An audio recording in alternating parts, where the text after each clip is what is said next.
So, hi guys, Brooke here. And I have the pleasure of sitting with Neil Ellman of Ellman Vineyards. And guess what, Neil? Number 3 Brothers Blend. I cannot say enough about this. So please tell me and everyone else a little bit about your family's history.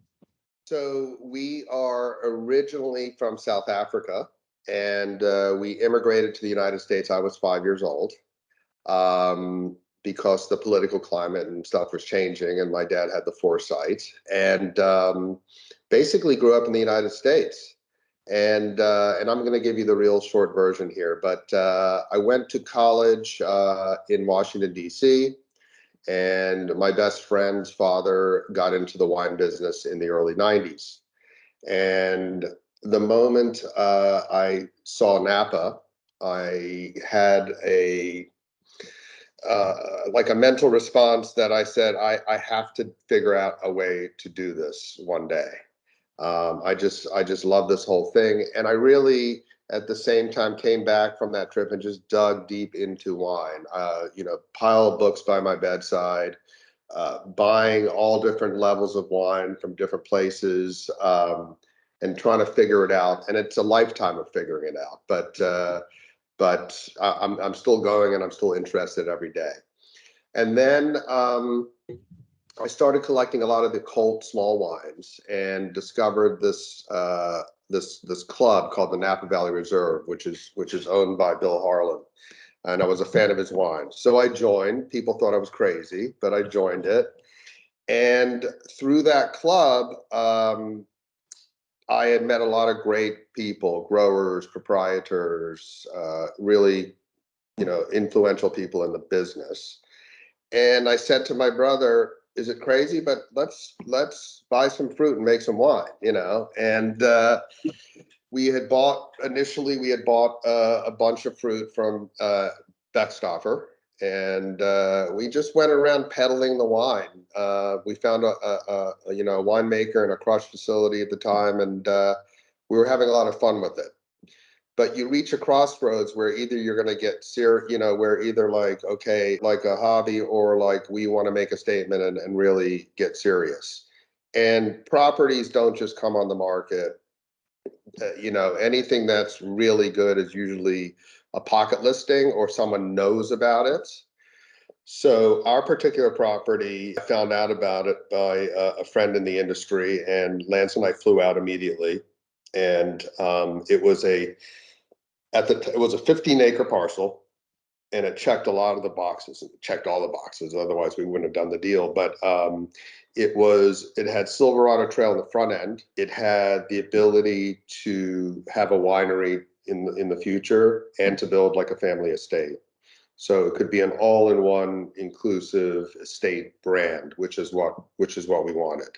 And we had about 10 days to do all our research, and we bought the property. The fruit was planted and had its whole vineyard life had gone to the Camus people. And so he had never made an estate wine. It was always part of the special select. And it was probably a very small spot, but it was there. And so the next thing was to get a winemaker. And really, I had a list of about 5, and Andy was my first on my list. I just loved his projects. I loved his style, and I got his cell phone number from the club, and I just called him up. And I said, I'd love to, and Andy's a very low-key guy, and I'd love you to come and see what we have here and what you think. And he did, and the house wasn't even built yet. I had the plans on like a table that was about to fall down, but more importantly, we went and walked the property, and I couldn't tell what he was thinking. And he wanted to get to know the family a little bit. And I had actually sent him a little video about us from our mattress business. So he saw, like, it gives you a feel of who we are. And he called me a few weeks later, and he basically said, listen, I like what I see here. I like what you guys want to do. And if you guys are interested, I'd love to be a part of it. I assume you want to make something special. I said, Andy, We're not, yeah, we're not looking to take over Napa, but we want to make something special. And the fact that you believe our vineyard can do that really makes me feel a lot, even better. And he said, do you mind if, I bring in, I have a couple of farmers in mind who I think would be great for the property. And I said, look, this is not a financial return right now. This is about making the best wine we can make, and I want to throw everything at it because you only have one shot out of the gate to make great wine. And there's no other way to do it in our opinion. So we brought in Mike Wolf, and I would say 16 was the first vintage that Andy considers his own. In 15, I handed him some barrels. I got a little bit of fruit off the vineyard. We had a contract with Caymus. So we didn't have, Andy didn't get to pick it, but he immediately said, listen, we've got to finish out that contract and take this thing over because this thing is fantastic. And in 16, didn't you have to arm wrestle Harvest Duhigg for? Yes, Harvest is great though. We found her a vineyard that suited her and she got it. I mean, like we were buying fruit, and like our brand was going to be all about the estate. We still love Harvest, still loves us. We still love Harvest, and now the brand is all coming off the property, and the farming and everything, and we're just absolutely thrilled. We think we got a great spot. I can't tell you that 100%. I knew it was very good, but I didn't realize like some of the things I'm finding out now about like its position, and the fact that it stays a little cooler than the mid part of the valley, and it did well during that heat spike we had before harvest. And the vines are 99, planted in 99, so they're really in their prime right now. And we love the property. The only thing is, we wish it was bigger and we could get more fruit, but we'll take what we can get and put it into our wines. And we had acquired the 5 acres next to us, the schoolhouse property. That's where the winery is going to be built, along with, we'll probably get another 2 acres of vineyard, which will be a little Merlot and a little bit of some Cab. Again, more Cab Sauv. But we've got all the tools now. We've got Cab Franc in the front. We've got mostly Cab in the main part, and then Sauvignon Blanc in the back. So this is certainly a long business, but we're really enjoying it. I'm really digging into it and spending a lot more time in Napa. And there's a lot of exciting things on the road here. So. Oh, that's fantastic. So Brothers Blend, aptly named. Yes.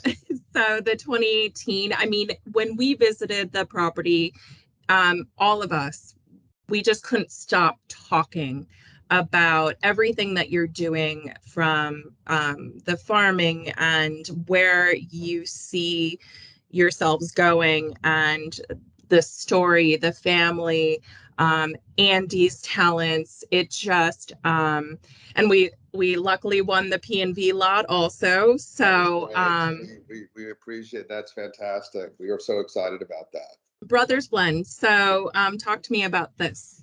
When Lance and I were kind of figuring out the business, there was a year or two where we didn't really have an idea of how much fruit to buy and what to do. And we ended up with a lot more Merlot. So I said, let's create another one. We were only making like the Gemma at the time. So I said, let's create another wine that's kind of like welcome to the brand.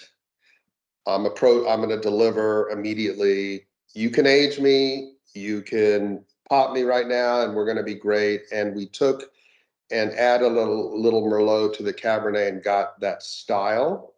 And it just basically took off in popularity because it's really, I want our brand to always over deliver. I mean, but the Brothers Blend is just a real crowd pleaser, I would say. It's something that if you have a table of all different palates and levels of taste, I think everyone will enjoy it. And that's what it was built to be. The good thing also with Andy and the Brothers Blend, it's the one wine that gives us a little artistic freedom because we buy some fruit now from other sources because the vineyard simply can't make it all. So I would say about 50% of it's estate fruit, and then the other comes from a great vineyard in Coombsville called the Bench Vineyard. The good thing about Andy and team is he's got access to all these other jewels. So it's really cool, like, that we'll be able to have that freedom to always stay true to what the Brothers Blend is. But with Andy's vineyard access, it's always it's gonna outperform, what it is. So that's kind of the quick history on the Brothers Blend. That's great. And what do you love pairing with it? The Brothers Blend I could almost pair nothing with it. I mean, it's one of those I could sit on the patio True. and enjoy it, and that's something. Or in front of a fireplace as we're heading into the winter months. I mean, you're in Absolutely. Miami, so that's Well, not I'll be not there necessarily. soon enough, so I'll sit at the fire pit with it. In fact, we had it last night we actually had it last night with seafood. I'm not like particularly, if I'm in the mood for white, great. If I'm in the mood, but last night, we wanted something that we had a big party, and Brothers Blend just did the job, So it's great, obviously by itself, but it's always going to be fun with steaks or lamb chops and those kinds of things. But yeah, most people are going to want it with more of the red meat thing, or by itself. I really think it stands alone, and you can enjoy it. It's got enough where you can just sit on your porch or in the by the fireplace and enjoy it by itself. Well, I had it with some brisket tacos, Oh, perfect. and it was a perfect pairing. Yeah, At that, the shell of the taco and the sweetness of the brisket with I'm getting it already. That would be great. I can't thank you enough for taking the time out of your busy schedule to sit down and talk to us. I mean, truly, everything that you guys have created, we brought in because we were just such big fans, and it was